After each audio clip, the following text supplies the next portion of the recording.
Yeah, we are very nice people. We have no ads. We have nothing to sell you. We're not trying to make money off you. We're just helping you not to own Bruno Fernandes, and that's priceless.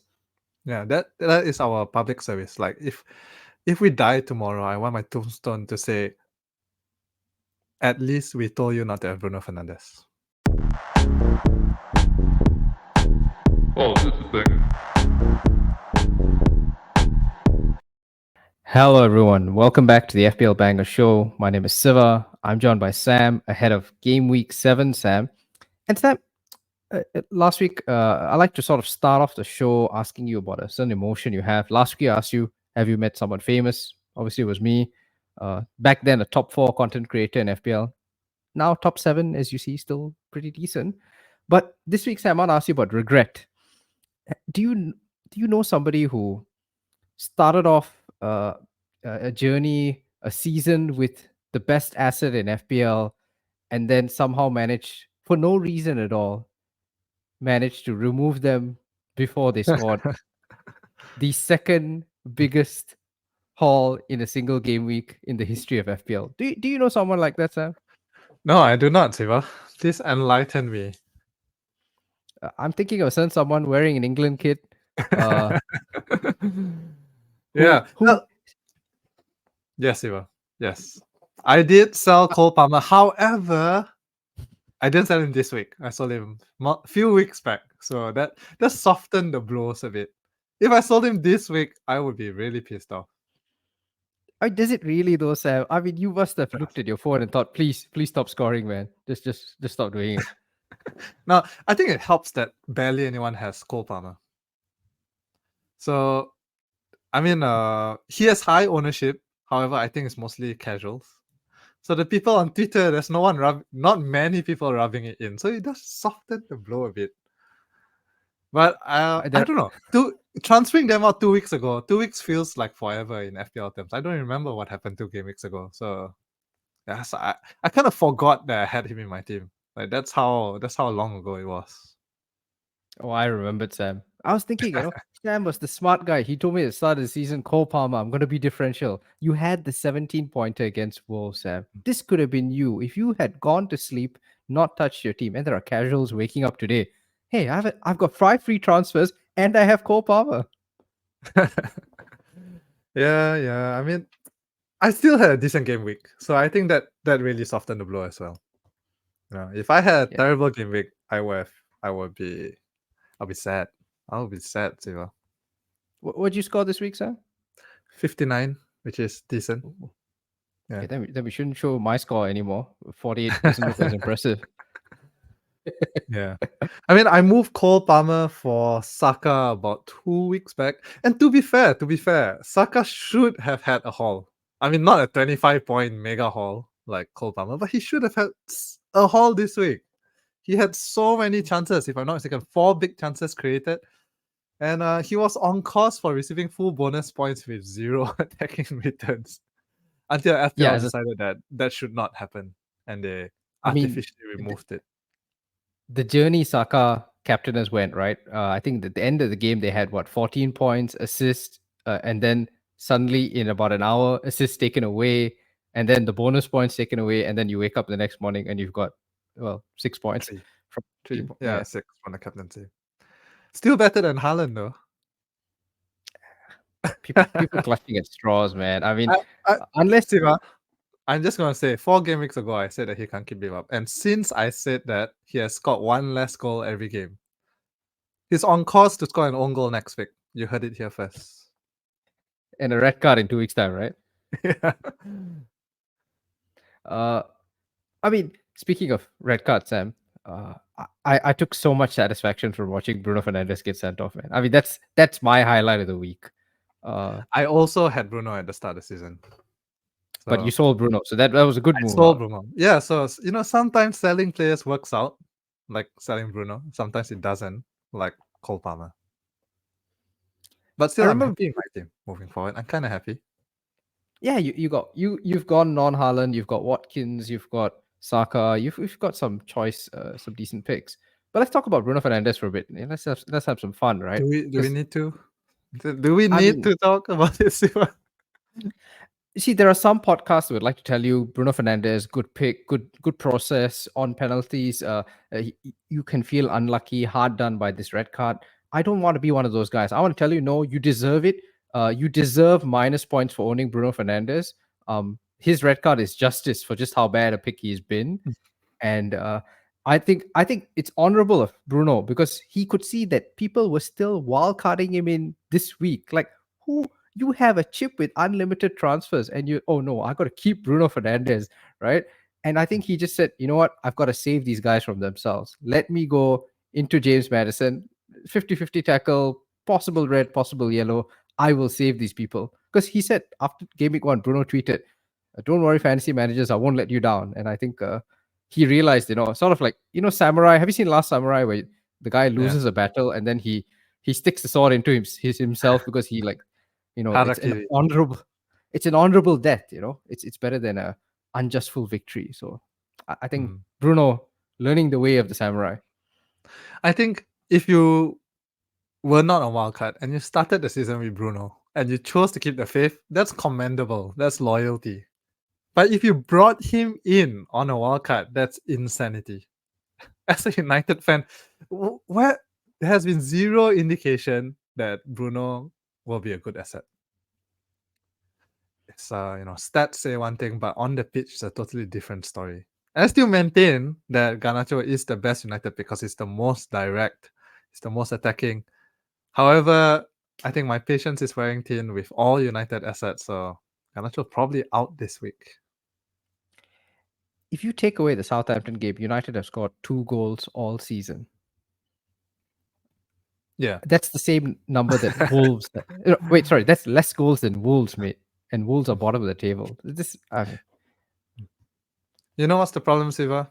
The problem is they dropped their best player.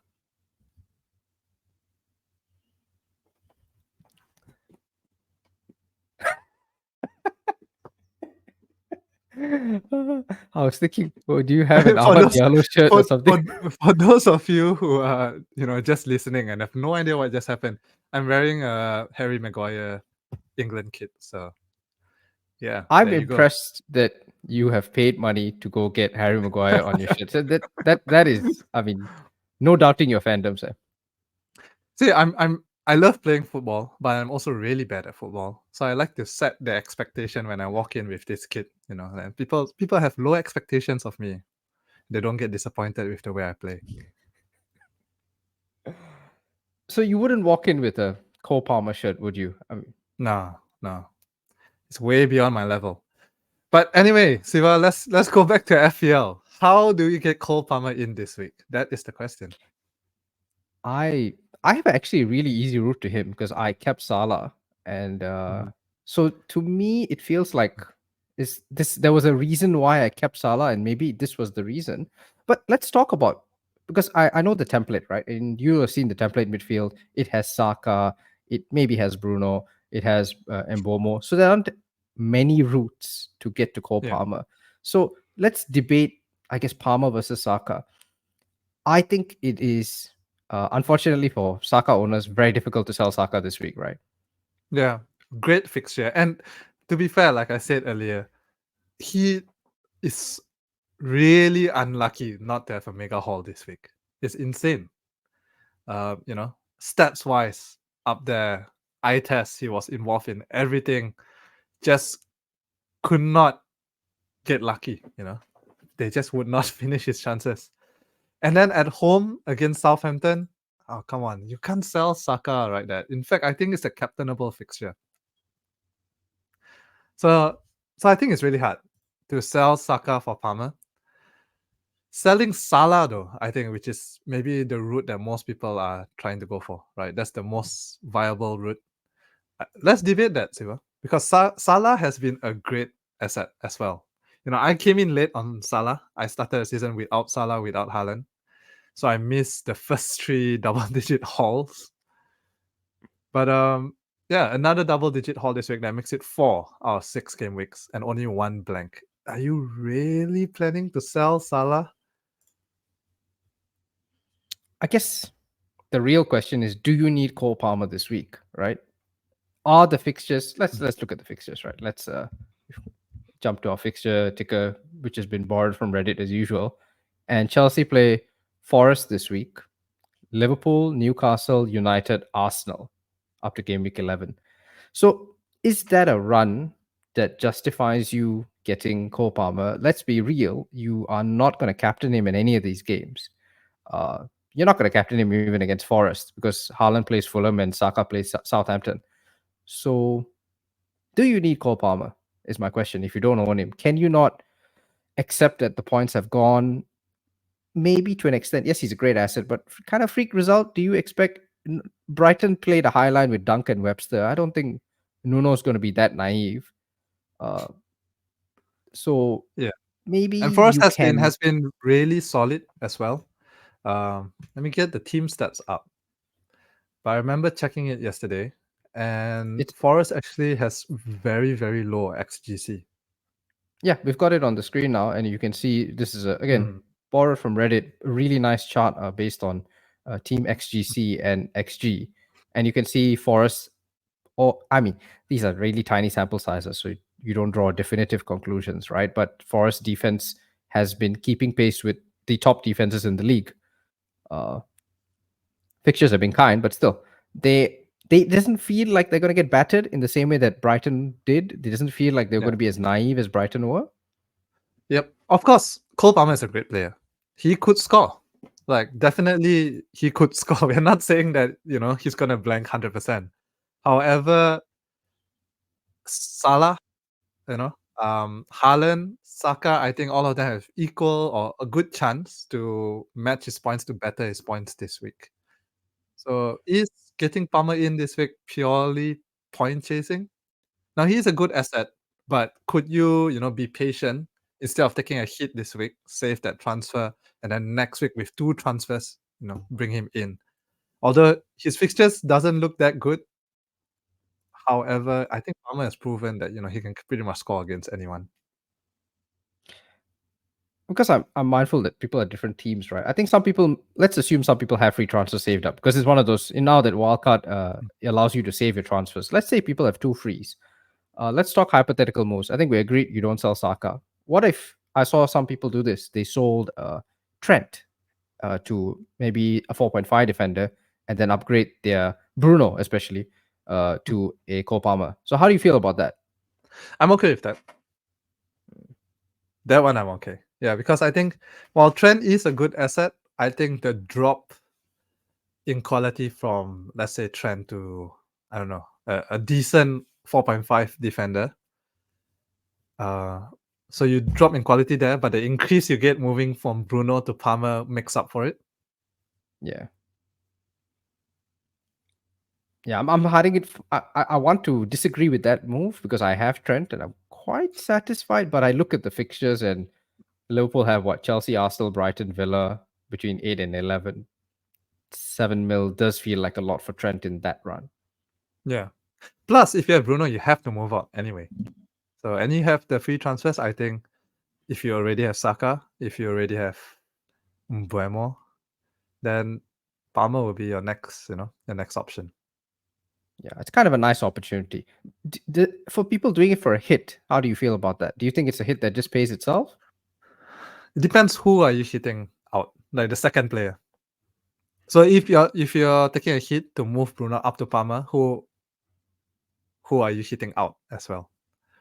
Let's run that hypothetical. Let's say it's Trent, because a lot of people have this combination of Trent and Bruno. So let's say Trent to always really, really risky. Yeah, but let's say Trent to Mikalenko, right? Mikalenko's 4.3. And you go Bruno up to Palmer. Would you not feel okay with that?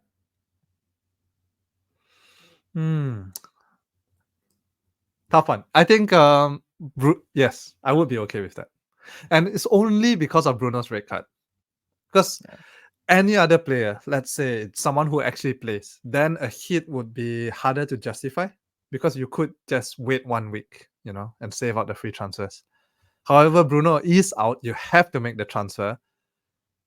So I think it's slightly more justifiable to take the hit in that scenario. Yeah, it's actually why I'm quite annoyed about this Bruno red card, because I feel like his presence was actually holding back a lot of people, and this red card gives them a reason and motivation to fix their team, which I really don't like. I'm hoping the red card gets rescinded because it's a very obvious move to make. It's such an upgrade. Palmer and Bruno are not even in the same stratosphere of like assets, right? And people have this opportunity. They'll only do it because Bruno's out. Yep, I agree with you.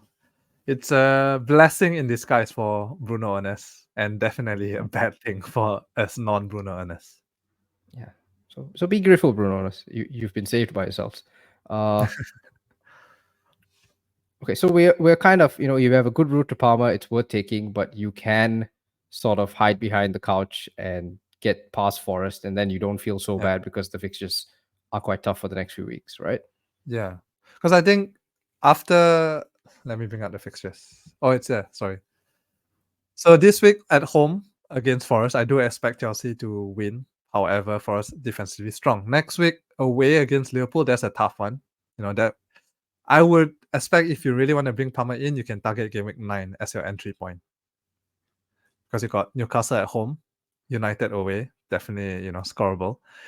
And then Arsenal at home. Now that's a tough one, but I think if it was Arsenal away, Chelsea away, Arsenal home, then I wouldn't expect score. But the fact that Chelsea's at home, yeah, I can see a goal there, maybe.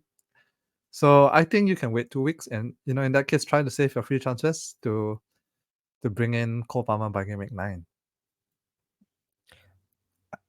I mean, it's probably not a question for this week, but I suppose it'll definitely be one that's relevant in game week 9. Saka to Palmer, for those who don't have that structure I talked to you about. So people whose only route is selling Saka. Long term, is Palmer not clear of Saka as an asset? Recency bias aside, Saka's only scored 1 goal so far. Even this Southampton game, everyone gets very excited about the max bonus being taken away, the chances. He only had what? I think 0.29 XG. It wasn't. Saka's never been, and you've always said this to me. Saka's not a. He takes over, right? Very consistent, very good floor, but never a sort of. Doesn't feel like an explosive kind of guy. Not going to score a hat trick anytime soon. So yeah, 0.29 XG this week in second best fixture of the season, in a game where everybody thought he ran the show. Could you not cover Saka? Oh, cover. Sorry, bad word to use, right? Taboo. But you can cover his points. That's what you're referring to. You got Havertz returned way more XG. Playing high enough, in the easy games he gets in forward anyway. You got Trossard, who had a very good game, also playing very high up. You've got Martinelli, who's kind of coming back in form, even if the minutes are uncertain. I guess long term, my question is, isn't Saka the one you sacrifice? Not Salah, because Salah's more expensive, sure, but Salah's been delivering, and his XG is way higher than Saka's for the season. I think it's 4 goals and close to 4 XG. I think it depends whether you're bringing captaincy into the picture. Because Palmer is definitely high ceiling, very captainable asset, because on his day in a good fixture, he can really score. Saka, like we mentioned, ticks over. Now, at the end of the season, I think it kind of balances out, right? Saka has had 200-point season in a row. And Palmer last season ended up with 240. Saka ended up with 220. So 20 points difference, not very big. Palmer is slightly more expensive. So I believe that it will just kind of work out. They'll be kind of equally good assets. That's on its own. But if you're bringing in captaincy, then it's a different story, right? Because Palmer is definitely more captainable than Saka. So that is the hard question to answer, I guess, Siva. I feel there's very little to separate between them. Palmer will blank a few weeks and then score big in a few weeks, Saka assist here and there, a few bonus here and there, and you tick along the season that way.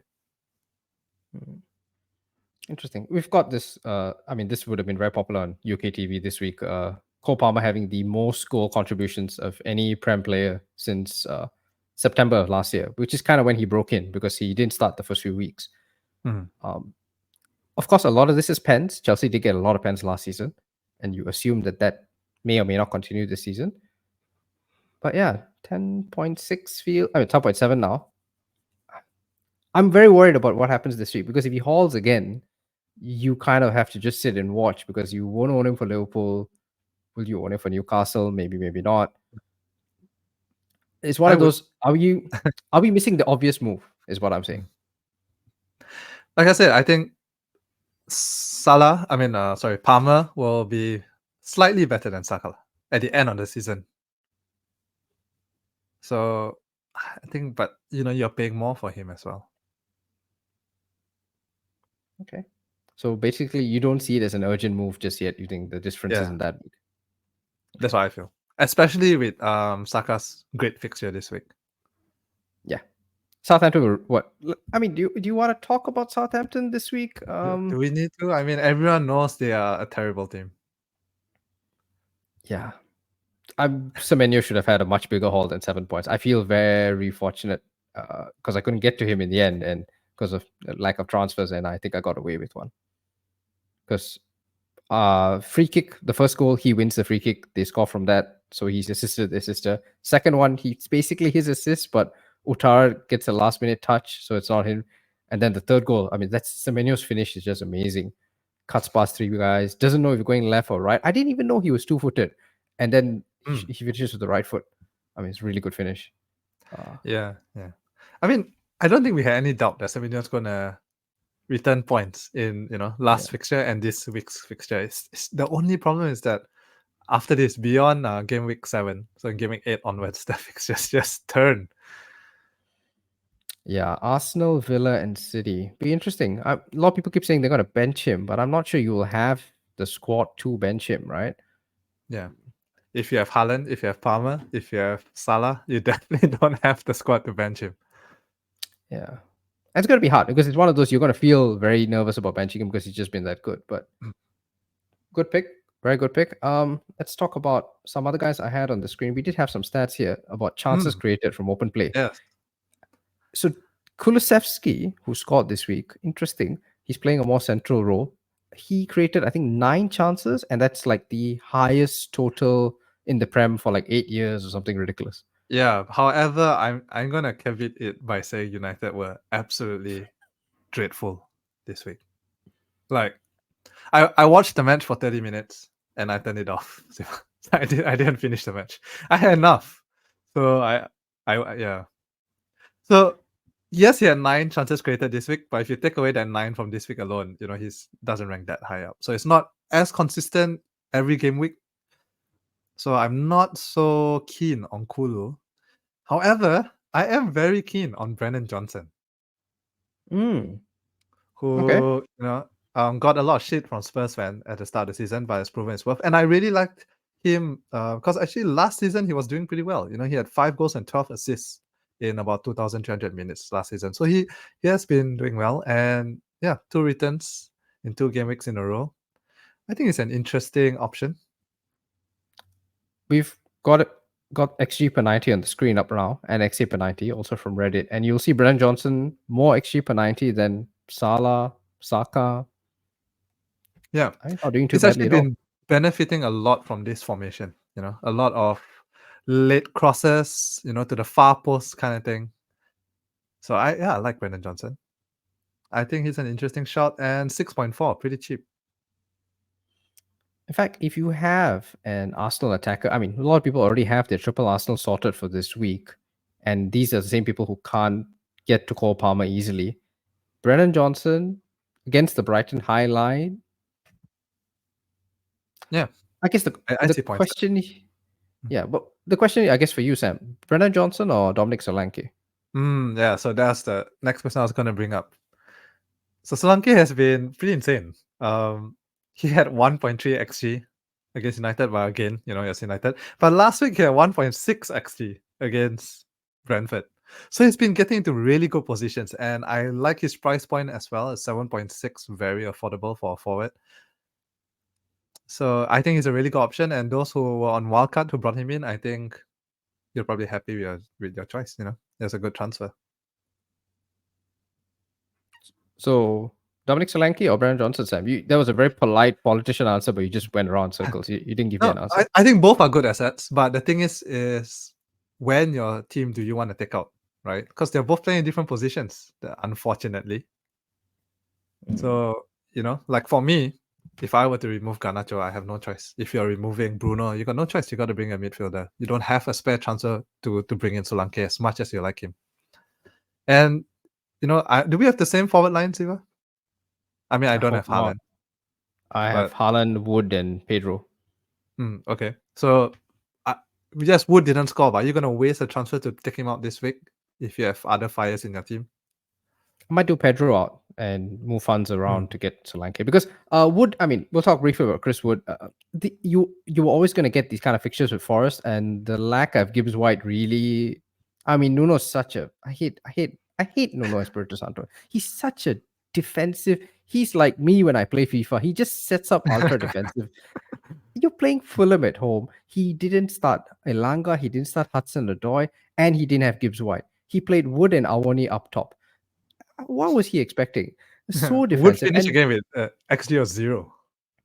Wood had a Zero disallowed goal. So he again, it's not as bad as the stats show, but even then, it's just Nuno at home, mate. Just give it a go. It's Fulham. It's not Barcelona. So this is the issue about picking guys from these sort of teams is that you get this kind of manager who just some games are just a write-off. So that's annoying. But I will keep Wood because I thought Chelsea's defense was very bad against Brighton. Both the goals that Sanchez conceded. Yeah. Plus, Wood is 6. Don't hold him to Haaland standard. You know what I mean? Yeah. For 6 mil, a goal every other game, a goal every 2-3 games, that's fine. For a 6 mil forward. Yeah. I'm patient with Chris Wood. I think knock on wood, he's gonna he's gonna be fine. But Solanke, I think why Solanke is pretty important is because first of all, Son is out with a hamstring injury. If Son is still not back, Solanke is on pens, and then the equation between Solanke and Brennan Johnson completely changes. And also the fact that, I mean, Solanke's minutes are better. Brennan Johnson's coming off early. These hauls are masking the fact that he's coming off at 75. He's coming off at 65. Yep. And I think that's an issue. You want to limit how many attackers you have with those kind of minutes. I agree. If I had to choose one in a vacuum, I would choose Solanke. However, I think a forward transfer is just a luxury that most people don't have this week. If you can do it, great. I think Solanke is maybe the best forward option to have after Watkins, and above Haaland maybe. But the problem is I think everyone's looking to make a midfield transfer this week. Go back to the midfield chart, Siva. There's a player I want to talk about. Oh, okay. Yeah. I'm just going to point out, Siva, that you brought up Dwight McNeil to me about 2 weeks ago in this podcast. And I, did not listen. I was a fool. But my eyes have been opened. Dwight McNeil is, United era Ronaldo reincarnate. Yeah, man. What the hell? I expected some fluky assists. When did he turn into Eden Hazard, man? He was running in, smashing it in from 25 yards. Yeah. Now that's it. His stats are actually really low. So I would say this 2-goal haul will come really rarely. However, his XA stats has been incredible this season. If only they could finish more chances. However, he's still doing it really well and almost every single game, So if you do need a cheap 5.5 mil midfielder, I think he's the best option by far. Yeah, hard to disagree. I think a McNeil, Especially with the Semenyo. fixtures. Yeah. I think FPL Fraser, who's a friend, he wildcarded with both Semenyo and McNeil. And I think that's really good. And sort of, there are a lot of budget enablers. You don't need to worry so much about these 6 million, 7 million, 8 million midfielders. There's so many options still. You just got to work with the fixtures. Yeah. So my eyes have been, opened towards Dwight McNeil. Great player. Okay. What did you think about Brentford? I mean, for those who don't already have Brian Mbeumo, I was surprised to see there are people on Twitter who still don't have Mbeumo. Easiest transfer you'll ever make? You have to get Mbeumo. Yeah. A goal in the first minute, job's done. You can relax the rest of the game. How does that happen? Like, how West Ham saw this exact thing happen last week and didn't think, oh, this may happen to us. Like 35 seconds in, and I was reading a lot about Brentford. They treat it as a set piece. Like they worked on this. This is not so their whole tactic is they from the kickoff, they pass it back so that everyone comes forward, they kick it long, they win the second ball, and they cross it straight into the box. Because the idea is that, defense is not set up yet, so we'll get something. It's some FIFA stuff. It's basically FIFA, right? Like people have been criticizing the FIFA kickoff glitch for so long, ahead of their time. Yeah. But yeah, you have to get Mbeumo in, I think. It has to be in your team. Great player. And, still cheap, right? What's his 7.4? 4. Oh, that's really cheap. I was going to say 7.8. So 7.4, really, really cheap. You have to get Brian Mbeumo in. Yeah. Easiest fixture in the whole league in Game Week 8 for Brian Mbeumo. Probably captaincy, Yeah. I would think. Eric Ten Hag started his United run with a embarrassing defeat at Brentford. I think he ends it with a... Yeah, and I think that's where he's going to end for him. He's going to come full circle. Fabio Carvalho, who has started the past 2 games. Now, granted, his stats don't look so good. Yes, he got an assist this week, but I think there's an XG of 0.02 and an XA of 0.06. So, but he starts at 4.8. So, if your budget needs a midfielder below 5, is he the best option? Yeah. I mean, if you can't afford Morgan Rogers, but see, Sam, let's talk about Morgan Rogers for a bit, right? Again, has your eyes not been opened? Morgan Rogers is not a 5 million asset, right? He's not good for the price. He's just that good. I mean, we all knew it was coming, right? Like the stats was there. He was getting unlucky, chances put on a plate for Watkins, but Watkins was not, couldn't finish it. It was too rusty. Now that Watkins is back on form, it's coming. The points are coming. Stats still looks good. Yeah, I think the problem is, I would think, like, let's say you have Bruno. You're not going to transfer Bruno to Morgan Rogers. It's the second biggest upgrade you can make after getting Palmer in.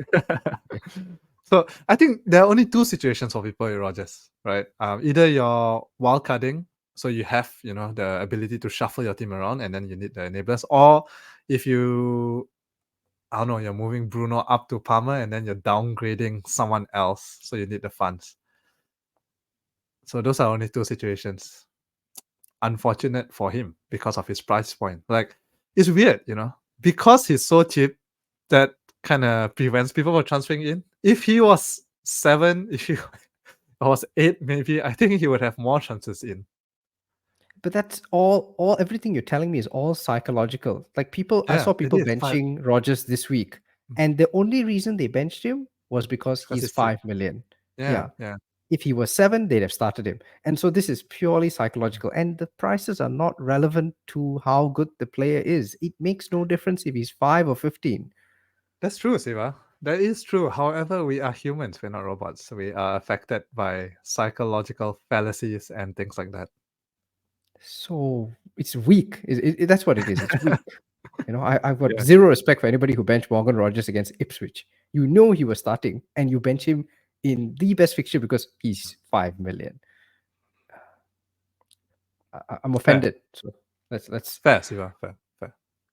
I think if you got Rogers now, you just start him every week. Like, don't bench him anymore. Yeah, it's not up for discussion because this is a Champions League team. You have a nailed-on attacker who only came off because he had a knock, so he starts every game. And the next 3 fixtures, as good as they come. Yeah. Okay. So Morgan Rogers done. We've spoken about Fabio Carvalho. I guess let's talk a bit about Arsenal, right? Because am I correct in thinking you don't have triple Arsenal yet? I have Saka, I have Raya. Okay. So you're the person to talk to them because I think this is unique to you and me and probably not relevant to anybody else, but who cares? I am very interested in Trossard. I think that is a very Arsenal shout. Arsenal fan, I watched the game and therefore I'm interested in Trossard. This is not because anyone who did not watch the game and is, would not even consider bringing Trossard in. You get how that works out, right? It's not an eye test thing, even though I did watch the game. It's not a fan thing. Like, forget all those things, right? It is. He's not nailed. This is the first time he played 90, right? Last week 52, week before 79, 58, 25, 10 minutes. Was there a reason he played 52 last week, Sam? Can you think of Yes, anything? there is. However, I'm just pointing it out. Like they have a lot of options, and he will be the first one out, I think. Actually, no. I think Martinelli is the first one off. I mean, Martinelli will start, but it will be the first think guy so? to come off. As long as Odegaard is not been seen in any hotel rooms, so unlike David Raya, I can't see why Trossard is not going to start. There's some Arsenal fans now. I'm not an Arsenal fan, so I have no idea. But there's some Arsenal fans that think that Gabriel Jesus might finally start. What do you I've think seen on that? this. I don't think it's likely. Of course, we are speaking before Champions League. We are recording this Tuesday morning, so we haven't seen the PSG game. But unless there's an injury, I don't see Trossard not starting against Southampton. Couple of reasons. First of all, I suspect Trossard won't get called up for Belgium, or even if he does, his minutes will be very limited. There's a reason he wasn't called up for the last squad.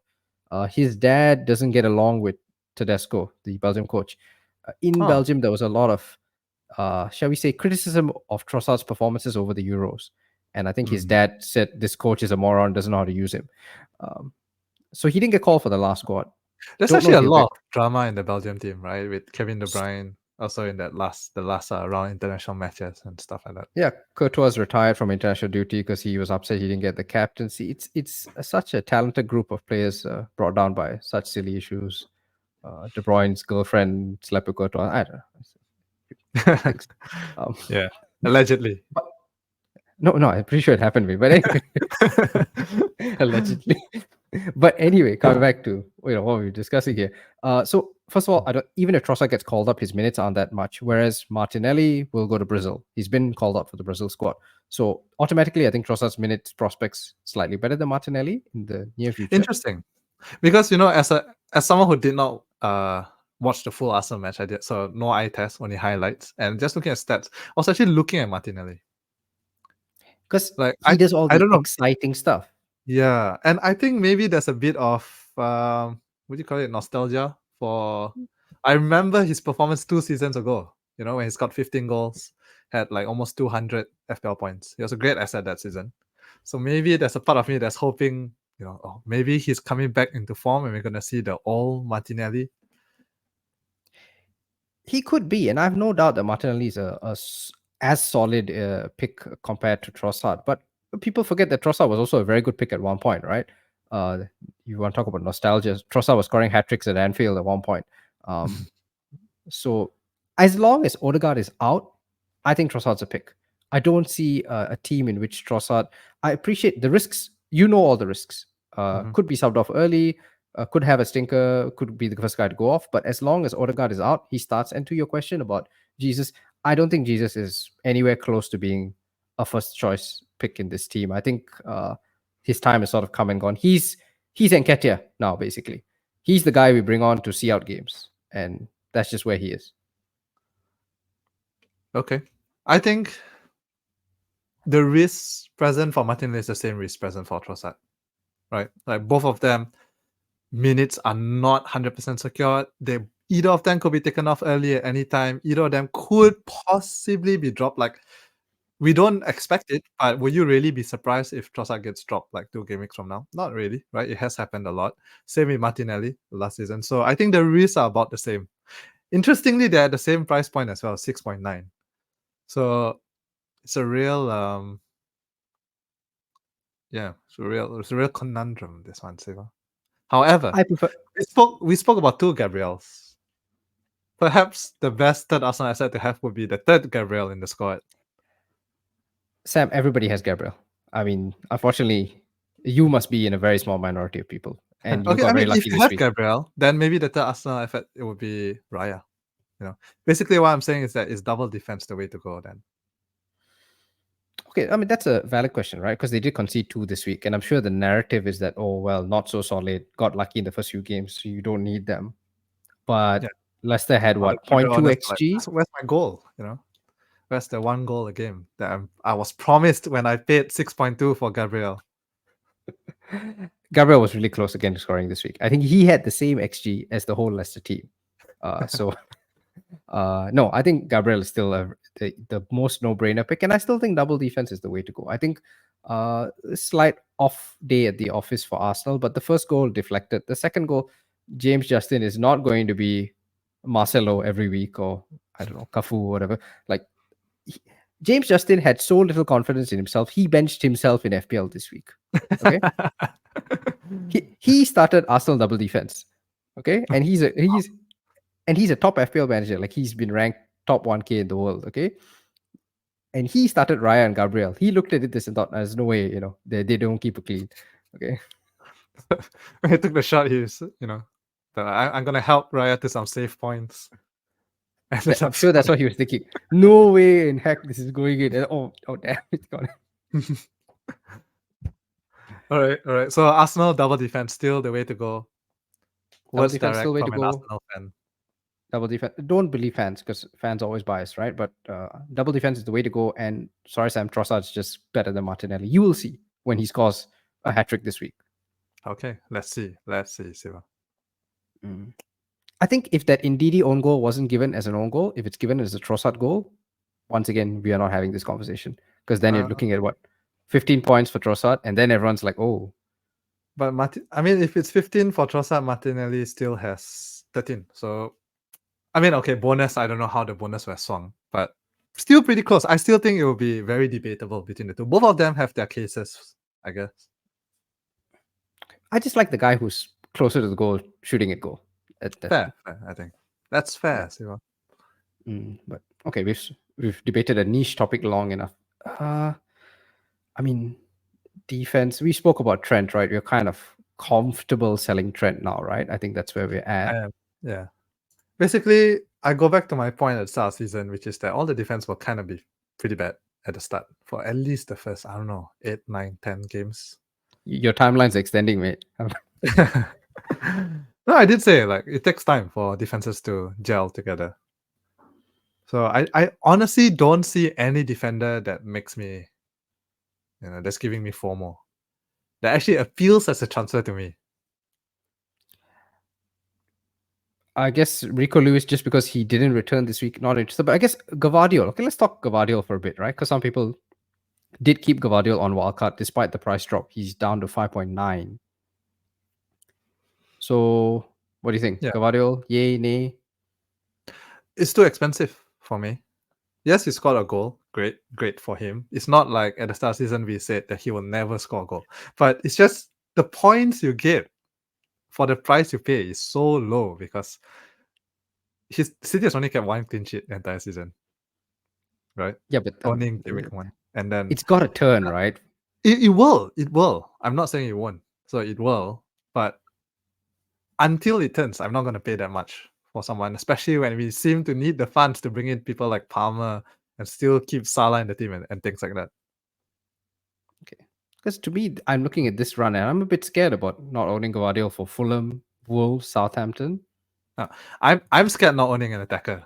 I'm scared not owning Haaland, but I'm definitely not scared not owning a defender because he's going to concede 1 goal every single game. Win 5-1, right? Did you see Pep's reaction when Edison? I think he tried to do this dummy pass, and then Pep just stared at him like. Just to let you know that Sells, the keeper from Nottingham Forest, has more points than Edison this season. So. Hey, look, neither of us have ever had Edison, and we've never said Edison's a good pick. If you want to hear Edison's a good pick, there are plenty of other podcasts out for you out there. Are there anyone who ever says Edison's a good pick? The same people who think Bruno's a good pick, mate. That's okay. We move on. No AI teams in here, okay? We're all vibes and some stats, but AI don't make stupid decisions like this. We're gonna get some definitions. Let's move on. Let's move on. The point is, I feel City defense not good despite a good run. Now second half of the year, that's when City defense start to come together and they're keeping clean sheet every single game. First half of the year, no City defense, 6.0 or 5.9 for Gvardiol. It's just too much. Yes, he will score a goal occasionally. Doesn't seem to be as attacking as the last 10 game weeks of last season, right? When he was really bombing forward. So just not worth it for me, especially because we need the funds up top. I feel like if I'm going to own a defender who's going to concede one silly goal every other week, I'm happy to pay 4.7 and get Rico Lewis instead. Same, exactly. So Let's talk captaincy. I think we've covered defense, midfield. It's sort of disorganized manner, but that's just how we are. Let's talk captaincy. So, do you? This is a great week for you, Sam, because you don't own Haaland, and I'm guessing your choice is very easy. yeah, I'm really happy that I'm gonna avoid Haaland's own goal this week. I'm gonna captain Saka because again, at home against Southampton, Saka at home, goes crazy. Arsenal at home, very solid attack, crazy. Southampton worst team in the league. Saka very unlucky not to return last weekend. So I think don't let the result of last weekend cloud your judgment. Because if last weekend never happened and you're looking on this week alone, 100% you will captain Saka if you have him. Fair. Help some people out like me, because I have a transfer. I may or may not get Saka. I could, but would you be comfortable captaining any other Arsenal attacker, say Havertz, for example? No, I would not, Siva. Okay. Havertz is interesting, by the way. We didn't talk about Havertz, but he actually did really, really well last week. XG of 1.8. Yeah. So And season data looks good. I mean, we've got it on the screen now. He's not that far behind your Haalands and your Solankes. yeah. And Arsenal have had very hard fixtures, so this should get better. So maybe a captain on Havertz will be extremely spicy, perhaps too spicy for me to handle. Saka is my level of spiciness this week. I mean, Saka's not spicy, mate. It's only spicy because you don't own Haaland, so that makes it kind of more, I mean, how many people do you expect who have Haaland to still captain Saka over Haaland? Oh, I think after the result yesterday, after seeing Bournemouth, because Monday Night Football, it's different for us, right? Because it's happening at 3 a.m. for us, for you and me. But for everybody in UK, Monday Night Football, all the FPL managers are watching Southampton Bournemouth, and all their partners are wondering why are we watching this game. Having seen that, I mean, I saw all the tweets after the first half. Everyone said, okay, Captain Saka this week. I think it's a pretty popular decision this week. So I guess my question is, first of all, it's two not that questions. spicy. It's not that spicy. So I know you're going to be talked out of this. First of all, if you had Haaland, would you captain Haaland over Saka this week? The logical thing to do would be to captain Haaland. Yeah, that would be the logical thing to do because you're paying so damn much for a player. The reason why you're paying this much is because you need to captain him. That's the only way he makes the price worth it. Prices are we just spoke about this, Sam. Prices are just in your mind. Don't think about it. No, it makes a difference when you're spending so much of your squad on one player. You keep I think LR, I think Late Riser says this, right? You want to put yourself in a position to get lucky, but also not put yourself in a position to get screwed. It's a polite translation of what he said. So you own Haaland, you can afford to captain someone else, is what I would say. I don't know, Siva, with you? Because definitely Haaland has the highest ceiling in the entire game. So he's actually the lowest risk captain because if he hauls and you captain him, that's great. So if he does, then everyone else captain Haaland as well. So you'll do fine. No, I think this week a lot of people. I think Saka will be the majority pick this week because Saka has very high ownership, and everyone knows Southampton suck. Fulham have been. You can see the data we have on the screen. Defense has been okay, and since we're coming off a Haaland blank, we're all human beings. We are all going to do it. Saka's going to be the popular captain this week by far. You think telling so? you now. I really don't I think know. so. Because I think a lot of people who maybe were planning to bring in Saka this week were tempted by Palmer and went for Palmer instead. So his ownership is not that high. Actually, it's still lower than Palmer. It's like at 30%. No, man, that's dead teams. Plus. That's inactive teams. I'm telling you, Saka engaged managers. Everyone follows Andy's team. Just think Andy's team. 2 million people have the same team. We don't because I don't know what's this team. We don't because it has Bruno, so that was a deal breaker for us. But A lot of other people do. So it comes back to you. Saka's going to be the popular captain this week. Accept that. That's a Okay, fact. I'm not. All right, you know, right. At least top two. At least top two.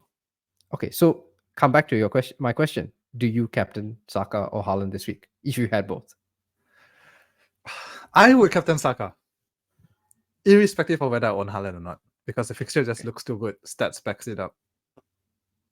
However, now I'm rethinking my choice. Thanks to you, Siva. I like that I have managed to basically spend this entire podcast talking you out of a Saka captaincy, and finally I will get the haul. I like that. If I had to choose someone other than Haaland or Saka, I think Salah against Palace actually is really good because Palace looks like they are in disarray, and Salah the business done. And I think very cheekily Mbeumo against Wolves at home. Get your first minute goal. Then, Low ceiling. I want a team that plays for more than the first minute, to be honest. you know what? Game week 3 when he scored 2 and had 14 points, Siva. So And who was he playing, playing Sam? really low. It's a good point. He was playing Southampton at home. Yes. Okay, I think So, that's a good note to end. Yeah, we have found the logical conclusion. Saka captain, always easy. captain whoever plays against Southampton, basically, right? And you will not go wrong. Yeah, I've got Haaland triple captaincy for Game Week 9. It's all locked in already. We're good to go. Bro, I don't have Haaland, so Thoughts and prayers, Sam. Thoughts and prayers. Okay, so I think that's us for this week. We will see you another international break. Who asked for this? We'll see you back in 3 weeks' time for Game Week 8. But in the meantime, get your green arrows, guys. Follow us everywhere, Spotify, Apple Podcasts, YouTube. Rate our stuff, give us 5 stars, comment, like, do all those stuff. yeah, we are very nice people. We have no ads. We have nothing to sell you. We're not trying to make money off you. We're just helping you not to own Bruno Fernandes, and that's priceless. Yeah, that is our public service. Like, if we die tomorrow, I want my tombstone to say, at least we told you not to have Bruno Fernandes. Here lies Samuel Chu. He at least told people not to have Bruno Fernandes. That'll be our eulogy. See you next week.